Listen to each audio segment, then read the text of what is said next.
창세기 26장을 함께 보실까요? 창세기 26장 1절에서 5절 말씀입니다.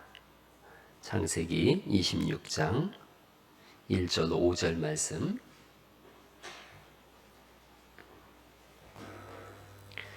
창세기 26장 1절에서 5절.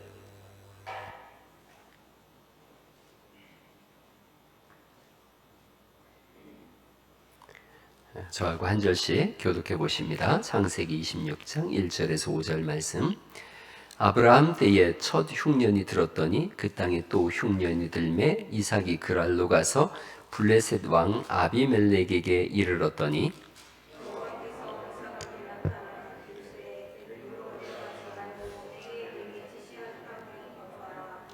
이 땅에 거류하면 내가 너와 함께 있어 네게 복을 주고 내가 이 모든 땅을 너와 네 자손에게 주리라. 내가 네 아버지 아브라함에게 맹세한 것을 이루어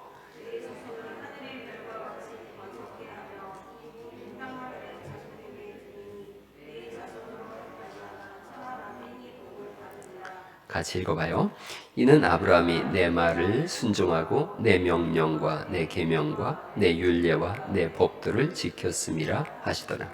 아멘, 아멘. 5절 말씀에 순종이라고 하는 말씀이 나옵니다. 순종. 그런 이야기를 들어보셨을 거예요. 일 잘하는 사람보다 말 잘 듣는 사람이 낫다. 이 되게 중요한 의미를 가지고 있어요. 성경은 순종이 제사보다 낫다 이렇게 말씀하세요. 그러니까 오늘날로 말하면 예배보다 더 소중한 게 뭐냐? 순종이라고 하는 거예요. 하나님께서 이삭에게 복을 주시거든요. 근데 이삭에게 복을 주시는 이유가 한 가지예요. 이삭이 순종의 사람이거든요. 이삭을 얘기하면 순종의 대명사예요. 여러분, 우리가 지난번 창세기 22장을 봤어요. 하나님께서 아브라함에게 모리아 산에 가서 이삭을 번제로 바치라 그랬어요. 그때 이 이삭의 나이가 한 25에서 26살쯤 된 거예요. 그러니까 이삭의 아버지가 아브라함인데 아브라함의 나이는 100살이 더 많으니까 125세에서 126세쯤 되죠. 25에서 26이면 다 장성했어요. 정신도 멀쩡하고 기력도 뛰어나죠. 한참 반항이 심한 나이일 수 있어요. 자기 아버지에 대해서 생각해 보는 거죠. 우리 아버지가 125세인데 근데 지금 나를 붙잡아서 칼로다가 나를 다 가르고 번제로다가 지금 하나님 앞에 불태워 죽이려고 한다. 도망가야 되나 말아야 되나 하는 거예요. 이게 지금 이 이삭이 그 앞에 있는 거죠. 도망가야 되나 말아야 되나. 근데 여러분 우리가 성경을 아시다시피 이삭이 거기서 순종해요. 그 아버지한테 순종하거든요. 생명을 건 순종이죠. 돌이켜보면 그 아버지 아브라함이 하나님께 순종했더니 그 아들 이삭이 아버지께 순종하는 거예요. 이 순종이 대물림이에요. 부모가 하나님께 순종했더니 자녀가 부모에게 순종하더라는 거죠. 그러니 아브라함의 복이 이삭에게로 그대로 내려오는 거예요. 복이 어떻게 흘러내려가나? 순종이에요, 순종. 아시다시피 모리아 산에서 이삭이 순종했어요. 그랬더니 제가 읽어볼게요. 이 창세기 22장 2절에 여호와께서 이르시되 내 아들 내 사랑하는 독자 이삭을 데리고 모리아 땅으로 가서 내가 네게 일러준 한 산 거기서 그를 번제로 드리라. 그렇게 하나님 요청하셨고 아브라함이 순종하고 그 아들 이삭이 순종했어요. 그랬더니 12절에 말씀이 바뀌어요. 사자가 이르시되 그 아이에게 내 손을 대지 말라. 그에게 아무 일도 하지 말라. 내가 내 아들 내 독자라도 내게 아끼지 아니하였으니 아버지의 순종이 아들의 순종에게 이어졌어요. 그리고 17절이죠. 22장 17절에 비로소 복이라는 단어가 또 나와요. 내가 네게 큰 복을 주고 내 씨가 크게 번성하여 하늘의 별과 같고 바닷가의 모래와 같게 하리니 내 씨가 그 대적의 성문을 차지하리라. 또 내 씨로 말미암아 천하 만민이 복을 받으리니. 그러니까 그 복이 어떻게 흘러내려왔나? 딱 하나, 순종이에요. 아브라함이 순종했고 하나님께, 그리고 그 아들 이삭이 아버지께 순종해요. 복을 줘서 만민 위에 뛰어나게 하겠다 그러고 대적의 성문을 차지하겠다는 뜻은 적을 다 무찌르게 하겠다는 거죠. 이 복은 순종의 열매예요. 그리고 오늘 이제 26장 왔어요. 창세기 26장에 흉년이 들어서 이삭이 그랄로 내려갔어요. 근데 거기에 누가 그 땅을 차지하고 있느냐 하면 블레셋 왕 아비멜렉이 그 땅을 차지하고 있어요. 근데 하나님이 26장 2절에 또 말씀하세요. 여호와께서 이삭에게 나타나 이르시되 애굽으로 내려가지 말고 내가 네게 지시하는 땅에 거주하라. 그렇게 말씀하세요. 떠나지 말고 여기 거주하라. 그리고 우리 생각에 그냥 뭐 거주하고 살면 됐지. 근데 그렇게 호락호락하지가 않습니다. 블레셋이라고 하는 나라가 지배하고 있는, 블레셋 민족이 지배하고 있는 땅이에요. 이방인의 땅이고 두려운 땅이에요. 오죽 이삭이 무서웠으면 자기 아내를 아내라고 말 못하고 뭐라고 얘기해요? 누이라고 얘기해요. 그렇게 무서운 땅이에요. 근데 하나님은 그 땅에서 떠나지 말라 그러세요. 이게 이삭의 딜레마예요. 여기 있다가 보면 자기 아내도 뺏길 것 같고 나도 죽을 것 같은데 하나님은 여기 머물러라 그러시거든요. 떠나는 것이 훨씬 쉬울 수가 있어요. 근데 하나님 머물러라고 하니까 두려움과 고통 속에서도 머무르는 거예요. 아니야 다를까? 그 지역에 있던 그랄 사람들이, 블레셋 사람들이 와서 시비를 걸죠. 그게 우물 사건이에요. 26장 14절 말씀부터 볼까요? 14절에 보면 15절 말씀에 그 아버지 아브람 때에 아버지의 종들이 판 모든 우물을 막고 흙으로 메웠더라. 이렇게 돼 있어요. 여러분 이 당시 오늘날과 물이 다른 시대죠. 여기는 이스라엘인 걸요. 물이 없는 때예요. 우물을 막았다는 뜻은 죽으란 뜻이에요.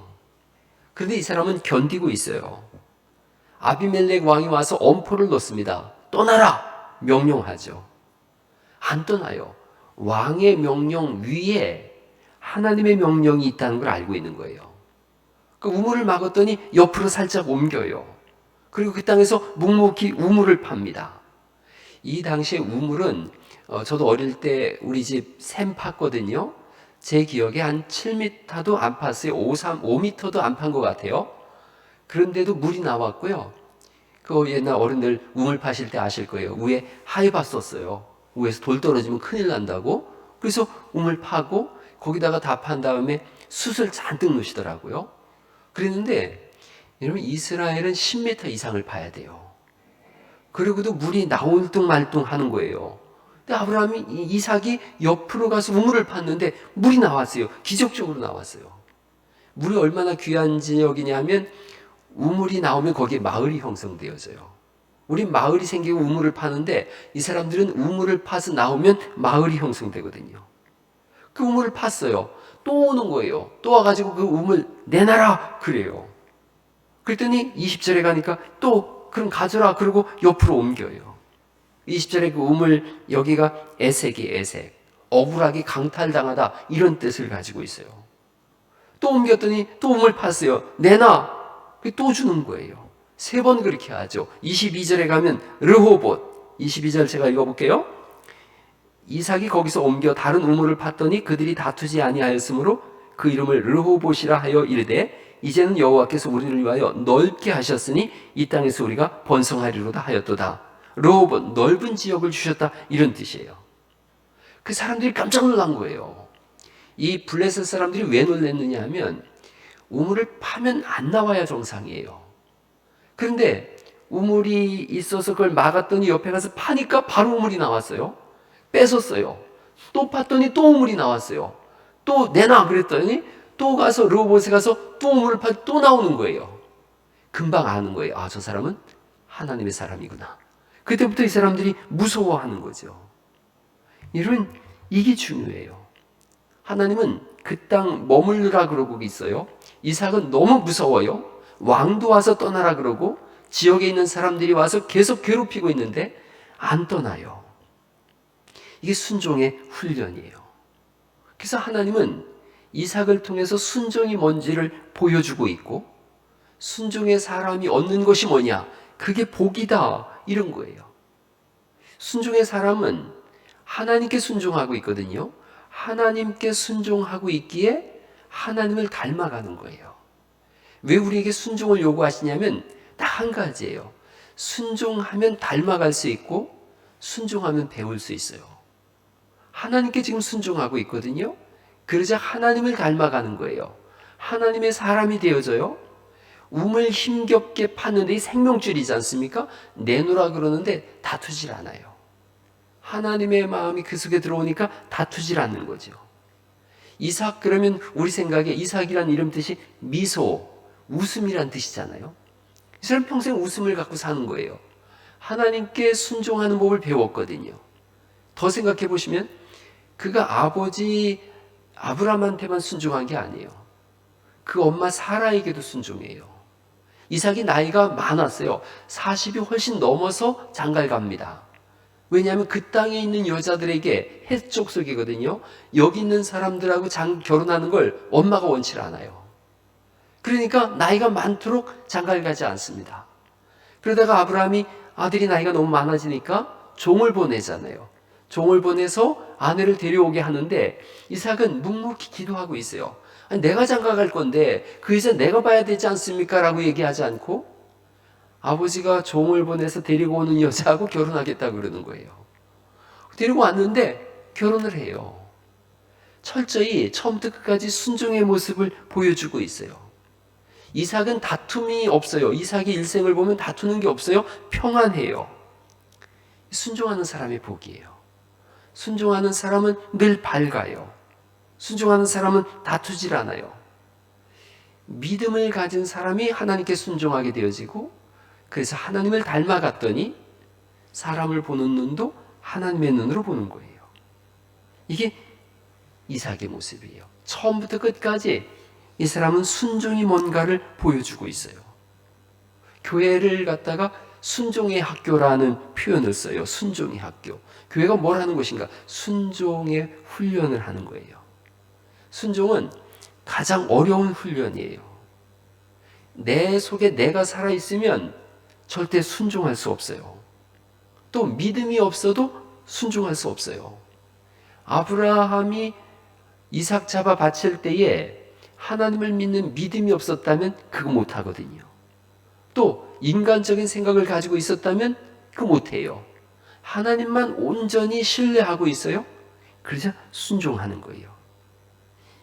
하나님이 하신다는 고백, 또 순결한 신앙, 그때 순종하게 되어지고 하나님을 닮아가게 되어지고 복의 통로가 내려오는 거예요.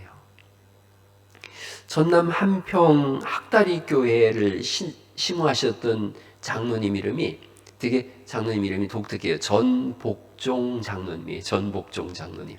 이름이 이게 되게 재미있어요. 여기 전에도 말씀드렸지만 요 옆에 바로 우리 같은 교단에 중앙제일교회 담임 목사님 이름이 김주인 목사님이 주인. 그리고 거기에 장로님이 이종 장로님이에요. 이종 장로님. 그리고 또 거기 안수집사님이 김종복 안수집사님이 있어요. 근데 이분은 전복종 장로님이에요. 물려받은 재산도 많고 스스로 노력해서 큰 부를 이뤘어요. 이분이 신앙을 가졌어요. 해방 후에 일본 사람들이 사용하다 버린 그 창고를 빌려가지고 예배를 시작했어요. 장로님이신데 이 당시 목사님들이 많지 않았거든요. 새벽마다 기도하면서 예배당을 달라고 기도했는데 어느 날 새벽에 기도하는데 하나님께서 그런 마음을 주시더래요. 네가 예배당을 지어라. 이분이 자신의 재산 전부를 팔아서 예배당 짓는데 바쳤어요. 다 팔았더니 집이 없는 거예요. 그 교회의 이신영 목사님들이 한국 교회사에 나오거든요. 이 목사님이 장로님, 하나님 영광을 위해서 가산 다 팔아서 바치는 건 귀한 일입니다. 그러나 그 일로 인해서 장로님 거지가 됐습니다. 앞으로 가족을 어떻게 하려고 합니까? 당회가 모여서 그래서 논의했습니다. 장로님이 드린 재산의 몇 분의 1을 되돌려 드릴 테니 이걸 가지고 살아야 되지 않겠습니까? 그랬어요. 이 장로님이 거절하는 거예요. 하나님이 내게 그런 마음을 주셨고 난 순종한 겁니다. 하나님께 드린 것을 내가 어찌 되돌려 받겠습니까? 그러는 거예요. 하나님이 저에게 복을 주실 거예요. 동네 사람들이 다 비웃고 난리가 났죠.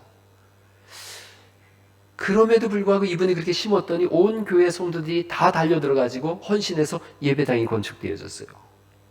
그런데 이 전 장로님께서 그렇게 하셨다라는 소문이 마을을 타고서 흘러가기 시작했어요. 그리고 한참 떨어져 있던 옆에의 전남 한평의 학다리 교회에서 그 말을 들었어요. 그러자 마침 그 학다리 교회는 예배당 목사님이 없었어요. 그러니까 그 장로님들이 오셔가지고 전복종 장로님에게, 장로님 우리 교회 와서 말씀 전해주세요. 우리겐 목사가 없습니다. 그래서 알겠다고 그랬어요. 하도 간곡하게 부탁을 하니까 알겠다 그랬더니 이 학다리 교회 성도들이 그 장로님을 모시려고 사택을 줬어요. 그래서 장로님 가족이 거기 가셔가지고 평생을 말씀을 증거했는데, 한편에 있는 학다리 교회가 이 장로님으로 인해서 엄청난 부흥을 이뤘어요. 그리고 그 자녀들도 다 목사님들이 됐어요. 그러니까 하나님은 누굴 쓰시나 순종하는가를 훈련하시고 순종하는 사람을 쓰세요. 다시 더 보세요. 26장 3절을 보시면 이렇게 돼 있어요. 2절에는 이 땅에 거류하라 그렇게 말씀하시죠. 이 땅에 있으라. 3절, 이 땅에 거류하면 내가 너와 함께 있어 네게 복을 주고 내가 이 모든 땅을 너와 네 자손에게 주리라. 이렇게 하나님이 복을 주시겠다고 하시거든요. 근데 여러분, 이 땅에 거류하면이라고 하는, 또 이 땅에 거주하면, 이 땅에서 살면이라고 하는 뜻이 히브리어가 두 종류가 있어요. 하나는 야샤브라는 뜻이 있어요. 이 야샤브라는 말도 거류하다라는 말로 쓰이거든요. 근데 이건 나그네가 잠깐 머물 때 쓰는 단어가 야샤브예요. 또 한 단어가 있는데 샤칸이라고 하는 히브리어가 있어요. 샤칸. 이 샤칸은 천국 같은 땅 이런 뜻이에요. 천국의 삶을 여기서 살고 있다. 내가 천국에서 거주한다. 그때 쓰이는 표현이 샤칸이에요. 근데 창세기에 다 야샤브, 거류, 나그네가 거주한다 이렇게 쓰였는데 여기 3절에는 샤칸이라는 말을 썼어요. 이 땅에 네가 있으면 여기서 천국 같은 삶을 내가 허락하겠다 이렇게 하세요. 여러분, 하나님 그렇게 말씀해 놓으시고서는 계속 블레셋 사람들이 와가지고 우물 뺏게 하고, 왕이 와가지고 아비멜렉이 와가지고 여기서 안 나가면 죽인다 그러고 계속해서 협박과 공포가 밀려오는데 하나님 뭐라고 말씀하시냐면 여기 거주하면 내가 천국의 삶을 살게 하겠다. 우리 신앙생활이 이래요. 하나님 우리에게 이렇게 말씀하세요. 하나님 나라를 주겠다. 복을 주겠다. 평안을 주겠다. 그런데 현실은 녹록지가 않아요. 현실은 때로는 아픔이 오기도 하고 큰 어려움이 오기도 하고요.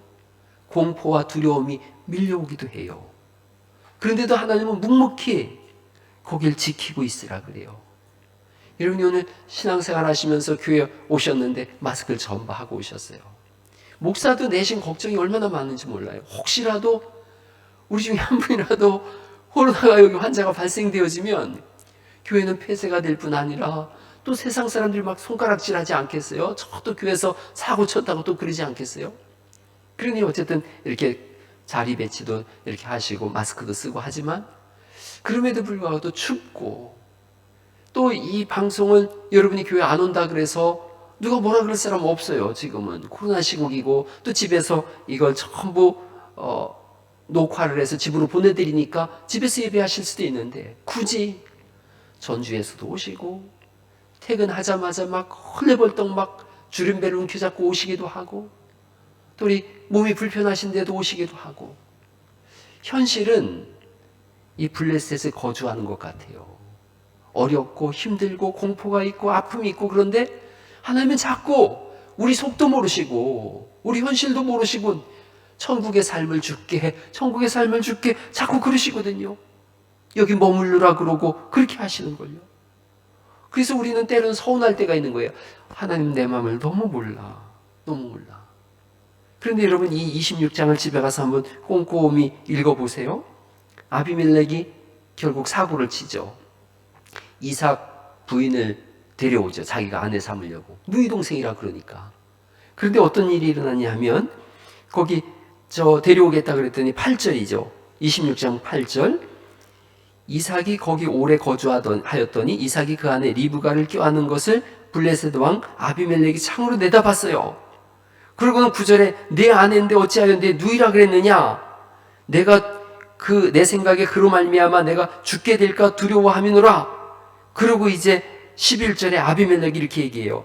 아비멜렉이 이에 모든 백성에게 명하여 이르되 이 사람이나 그의 아내를 범하는 자는 죽이리라. 이렇게 아비멜렉이 선포해줘요. 그래서 처음엔 어려웠는데 시간이 지나면서 점점 천국의 삶이 펼쳐지기 시작하고요. 우물물 팔 때마다 나올 뿐 아니라 거기 12절 말씀을 한번 소리내서 한번 같이 읽어볼래요? 12절 시작.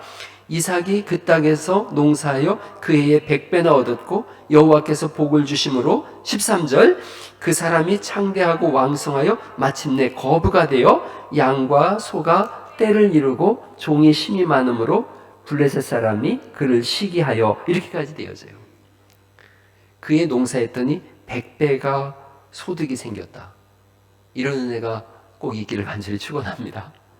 연말 결산했더니 100배가 됐다. 300만 원 버는 사람이 100배면 얼마죠? 3억이 되는 거죠. 엄청난 부를 이뤘다. 구약에 있어서 복은 물질과 비례하도록 하나님이 그렇게 말씀하셨어요. 신약에서의 복은 예수님 믿고 오는 고난을 믿음으로 이겨나가는 걸 복이라 그랬는데 구약에서는 복을 달리 표현할 길이 없으니 아픈 사람이 낫을 때 복이라 그랬고 가난한 사람이 부유해졌을 때 복이라 그랬어요.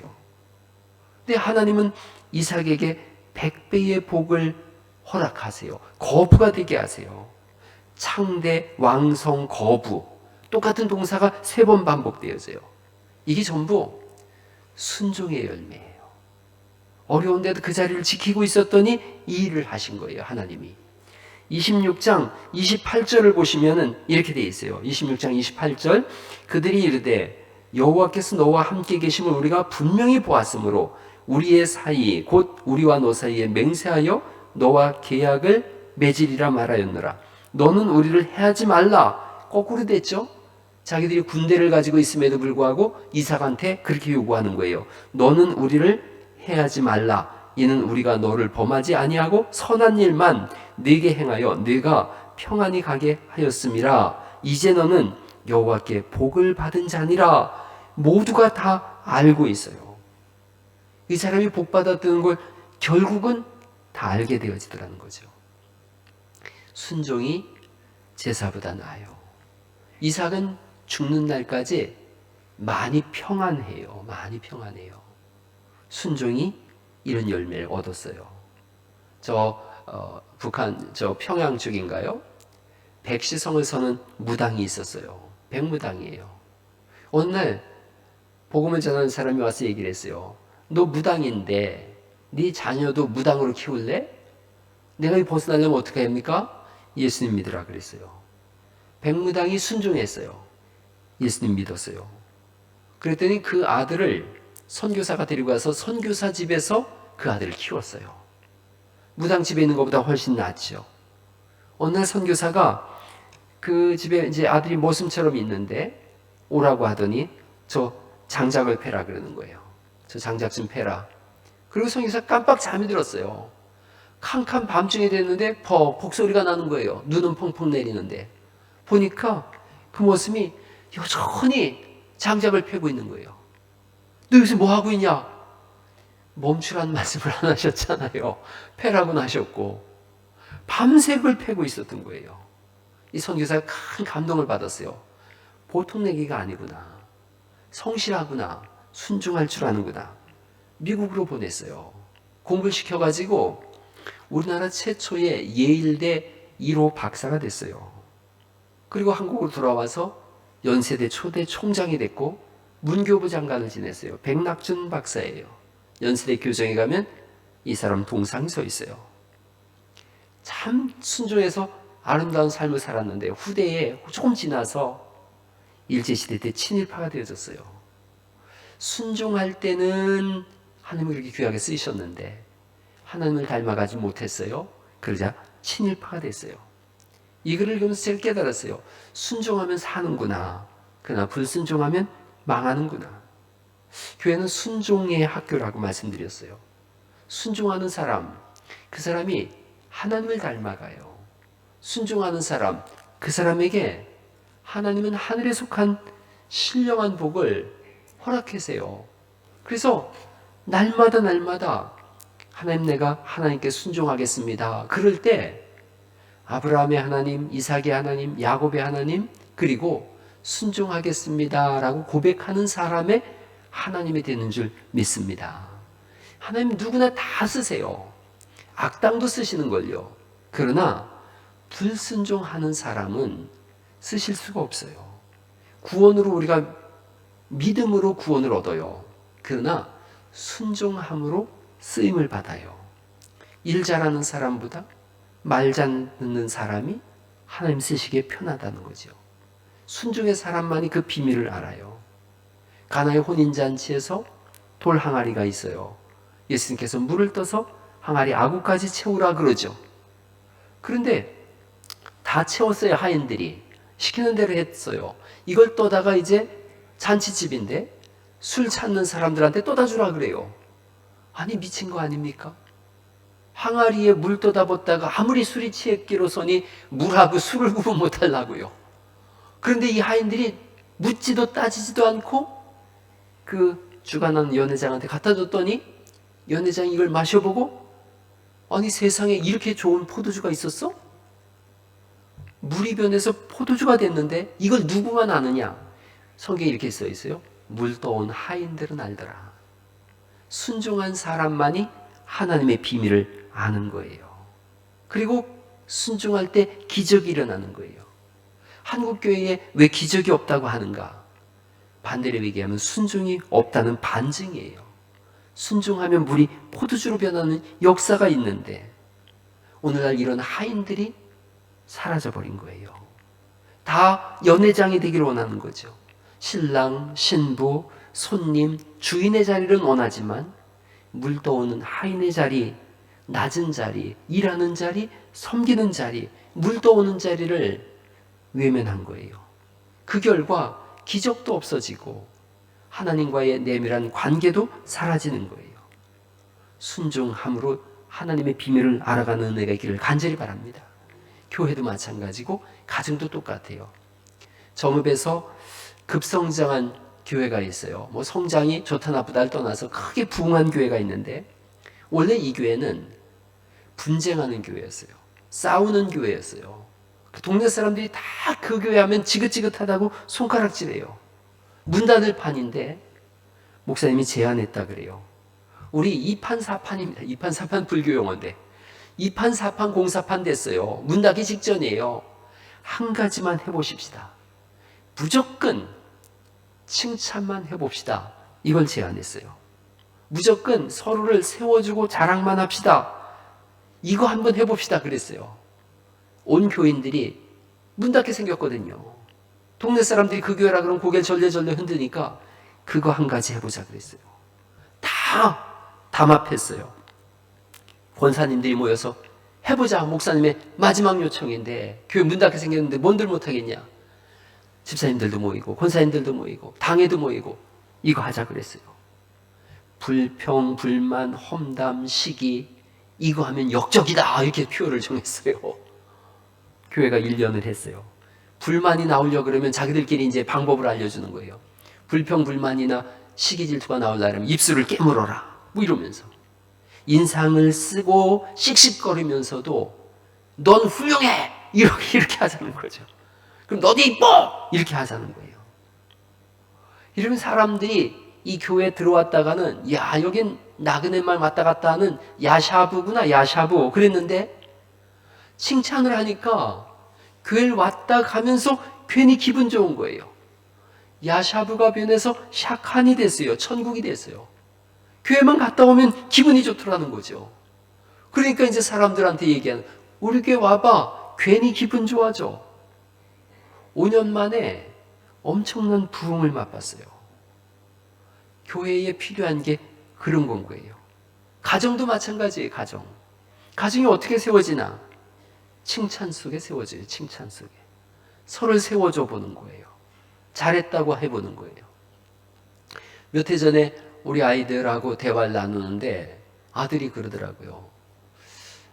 아무리 지들이 잘해도 엄마 아빠가 이렇게 막 책도 많이 읽고 또 지네 엄마는 또 공부를 잘했어요. 이러니 아무리 바락바락해도 엄마 아빠가 하는 거에 못 도달해서 위축되어진다고 솔직하게 그 얘기를 하더라고요. 그래서 그때 제가 충격이 됐어요. 이게 우리는 전혀 그런 생각을 못 했는데 그랬나 보다. 그래서 그때부터 제가 여러분에게도 늘 하는 말이죠. 자녀들이 우리보다 똑똑해요. 제가 그때부터 쓴 말이에요. 몇 년 전에 아이들한테 그 말을 듣고 우리 딸하고 아들이 그 얘기를 했어요. 그래서 그때부터 제가 말을 바꾼 거예요. 아이들이 우리보다 똑똑해요. 우리 교회 가족들한테 제가 상담할 때 자녀 문제 얘기하면 제가 늘 뭐라 그래요? 자녀가 집사님보다 똑똑해요. 애들 말 들으세요. 그랬더니 애들이 좀 기가 살았어요. 부부 사이에도 마찬가지예요. 부부 사이에도 자꾸 칭찬을 해보세요. 그러면 좀 달라져요. 온순해져요. 어디다 대고 눈을 동그랗게 뜨고 그러면 죄송해요. 제가 눈을 네모나게 뜨는 법을 못 배웠어요. 이러면서 말을 좀 부드럽게 바꿔가세요. 서로 간에 그런 얘기하세요. 우리 교회는 제일 좋은 성도들이 모였어요. 우리 교회는 가장 좋은 장로님들이 모였어요.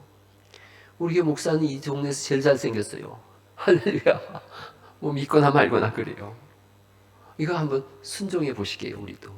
그래서 2020년이 다 갔어요. 2021년이 왔어요. 무조건 순종부터 시작해 보게요. 너무 감사한 게 코로나로 인해서 다 어렵다 그러는데 우리 교회 지금 김재석 집사님이 등록을 하셨고 또 우리 김미화 권사님이 한가정을 지금 전도하고 있어요. 그래서 오늘 저랑 또 매칭이 되어져서 통화도 하고 우리 교회 몇 주 나오셨어요. 그러고 있고 어려운 가운데서도 점점 좋은 일들이 있어요. 우리 재정부 이렇게 회계보고 이제 이번 공동회의 때 할 텐데 보니까 2018년보다 2019년보다 2020년이 점점 재정도 더 많아졌더라고요. 여러 가지로 감사해요. 그래서 서로 칭찬해 보시고 또 하나님의 말씀에 자꾸 순종하세요. 오늘 순종에 관한 말씀드렸어요. 순종하면 순종에 복이 있어요. 그리고 내가 순종하면 아브라함이 순종할 때 이삭이 순종하듯이 믿음이 순종으로 이어져요.